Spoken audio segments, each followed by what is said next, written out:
Hello दोस्तों, आज के क्लास में डिस्कस करने वाले हैं आरआरबी एनटीपीसी और ग्रुप डी के इम्पोर्टेंट जीके और विज्ञान के क्वेश्चंस जो कि एग्जाम में बार बार पूछा जा चुका है। चलिए आज का क्लास स्टार्ट करते हैं। देखते हैं क्वेश्चन नंबर 1।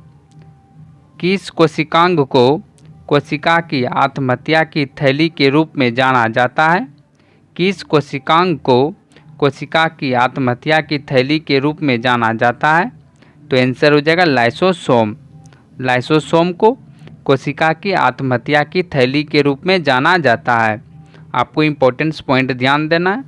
लाइसोसोम जो कि कोशिका के अंदर पाचन का कार्य करता है और आरबीसी के अंदर जो कि लाइसोसोम नहीं पाया जाता है। आपको दोनों पॉइंट्स ध्यान देना है कि आरबीसी के अंदर लाइसोसोम नहीं पाया जाता है। अगला पॉइंट्स, केंद्रक की खोज जो कि रॉबर्ट ब्राउन ने किया था और केंद्रक को ही कोशिका का दिमाग कहते हैं। ठीक है, केंद्रक को कोशिका का दिमाग कहते हैं। और सेंट्रोसोम, सेंट्रोसोम जो कि कोशिका विभाजन करता है। आपको ये भी पॉइंट ध्यान देना है कि सेंट्रोसोम ही कोशिका का विभाजन करता है और सेंट्रोसोम ही केवल जंतु कोशिकाओं में ही पाया जाता है। और माइटोकॉन्ड्रिया, माइटोकॉन्ड्रिया जो कि कोशिका का पावर हाउस है। अगला क्वेश्चन, पेरियार नदी इनमें से किस भारतीय राज्य में बहती है? पेरियार नदी किस भारतीय राज्य में बहती है? तो आंसर हो जाएगा केरल। पेरियार नदी जो कि केरल राज्य में बहती है।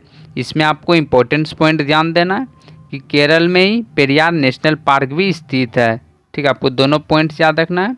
पेरियार नदी जो कि केरल राज्य में बहती है और पेरियार नेशनल पार्क भी केरल में स्थित है। अगला क्वेश्चन, निम्नलिखित में से कौन सी पुस्तक विष्णु शर्मा द्वारा लिखित है? कौन सी पुस्तक विष्णु शर्मा द्वारा लिखित है?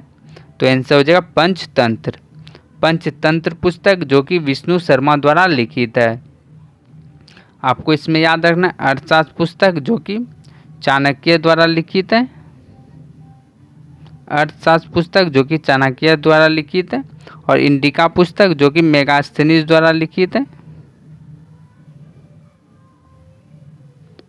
इंडिका पुस्तक मेगास्थनीज द्वारा लिखित है और राजतरंगिणी पुस्तक जो कि कल्हण द्वारा लिखित है।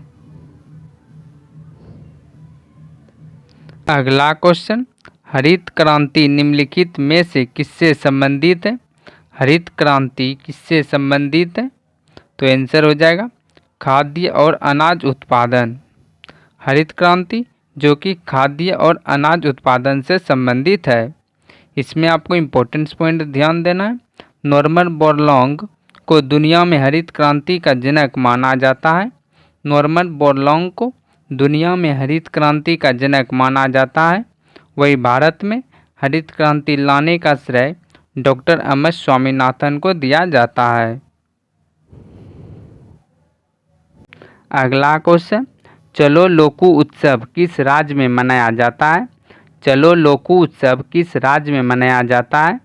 तो आंसर हो जाएगा अरुणाचल प्रदेश। चलो लोकू उत्सव अरुणाचल प्रदेश में मनाया जाता है। चलो लोकू उत्सव जो कि नोक्टे जनजाति द्वारा मनाया जाता है। चलो लोकू उत्सव नोक्टे जनजाति द्वारा मनाया जाता है। आपको ये भी पॉइंट्स याद रखना है। चलिए अरुणाचल प्रदेश के अन्य उत्सव देख लेते हैं। लोसर, सोलुंग, मोपिन, न्योकुम, बुरी बूट और एक ड्री उत्सव। ठीक, आपको जितना भी उत्सव बता रहे हैं सभी को जरूर याद कर लीजिएगा। चलिए उत्तर प्रदेश का देख लेते हैं। होली, दिवाली, मकर संक्रांति, कुंभ मेला, ताज महोत्सव और गंगा दशहरा। चलिए आंध्र प्रदेश का देख लेते हैं। पोंगल, उगादी, बोनालू, त्यागराज महोत्सव और श्री रामनवमी। चलिए मध्य प्रदेश का देख लेते हैं। होली, दिवाली, दशहरा, नवरात्रि और मकर संक्रांति। अगला क्वेश्चन, प्रथम पंचवर्षीय योजना के शुभारंभ के समय योजना आयोग के अध्यक्ष इनमें से कौन थे? प्रथम पंचवर्षीय योजना के शुभारंभ के समय योजना आयोग के अध्यक्ष कौन थे? तो आंसर हो जाएगा जवाहरलाल नेहरू। प्रथम पंचवर्षीय योजना के शुभारंभ के समय योजना आयोग के अध्यक्ष जवाहरलाल नेहरू थे। आपको इसमें इम्पोर्टेंस पॉइंट याद रखना है कि प्रथम पंचवर्षीय योजना हेरोडोमर मॉडल पर आधारित थी। अगला क्वेश्चन, प्लासी के युद्ध के समय बंगाल का नवाब कौन था? प्लासी के युद्ध के समय बंगाल का नवाब कौन था? तो आंसर हो जाएगा सिराज उद दौला। प्लासी के युद्ध के समय बंगाल का नवाब सिराज उद दौला था। इम्पोर्टेंस पॉइंट ध्यान दीजिएगा कि प्लासी का युद्ध जो कि 23 जून 1757 को हुआ था। अगला क्वेश्चन, प्रथम भारतीय अंतरिक्ष यात्री कौन थे? प्रथम भारतीय अंतरिक्ष यात्री कौन थे? तो आंसर हो जाएगा राकेश शर्मा। प्रथम भारतीय अंतरिक्ष यात्री राकेश शर्मा थे। अगला क्वेश्चन, अनुच्छेद 279 ए इनमें से किस संवैधानिक निकाय से संबंधित है? अनुच्छेद 279 ए किस संवैधानिक निकाय से संबंधित है? तो आंसर हो जाएगा वस्तु एवं सेवा कर परिषद। अनुच्छेद 279 ए वस्तु एवं सेवा कर परिषद से संबंधित है। अगला क्वेश्चन, निम्नलिखित में से कौन सी नदी अमरकंटक पहाड़ियों से निकलती है? कौन सी नदी अमरकंटक पहाड़ियों से निकलती है? तो आंसर हो जाएगा नर्मदा। नर्मदा नदी जो कि अमरकंटक पहाड़ियों से निकलती है। चलिए इम्पोर्टेंस पॉइंट देख लेते हैं। अमरकंटक पहाड़ियों से 3 नदी निकलती है जो कि नर्मदा, सोन और जोयला नदी है। ठीक, आपको तीनों नदी याद रखना है जो कि अमरकंटक पहाड़ियों से निकलती है। अगला क्वेश्चन, प्रसिद्ध हाजी अली दरगाह इनमें से किस शहर में स्थित है? प्रसिद्ध हाजी अली दरगाह किस शहर में स्थित है? तो आंसर हो जाएगा मुंबई। प्रसिद्ध हाजी अली दरगाह जो कि मुंबई में स्थित है। अगला क्वेश्चन, ईवीएम का पूरा नाम क्या है? तो आंसर हो जाएगा इलेक्ट्रॉनिक वोटिंग मशीन। ईवीएम का पूरा नाम इलेक्ट्रॉनिक वोटिंग मशीन है। अगला question, Asiatic society of Bengal की स्थापना किस वर्ष में की गई थी? एशियाटिक सोसाइटी ऑफ बंगाल की स्थापना किस वर्ष में की गई थी? तो आंसर हो जाएगा 1784। 1784 में एशियाटिक सोसाइटी ऑफ बंगाल की स्थापना की गई थी।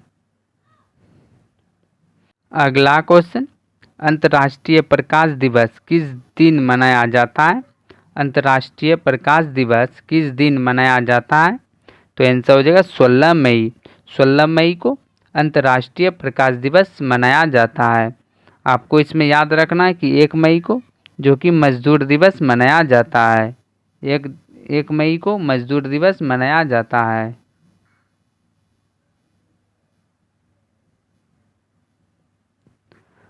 अगला क्वेश्चन, टेलीफोन का आविष्कार किस वर्ष में किया गया था? टेलीफोन का आविष्कार किस वर्ष में किया गया था? तो आंसर हो जाएगा 1876। टेलीफोन का आविष्कार 1876 में किया गया था। टेलीफोन का आविष्कार जो कि अलेक्जेंडर ग्राहम बेल ने किया था।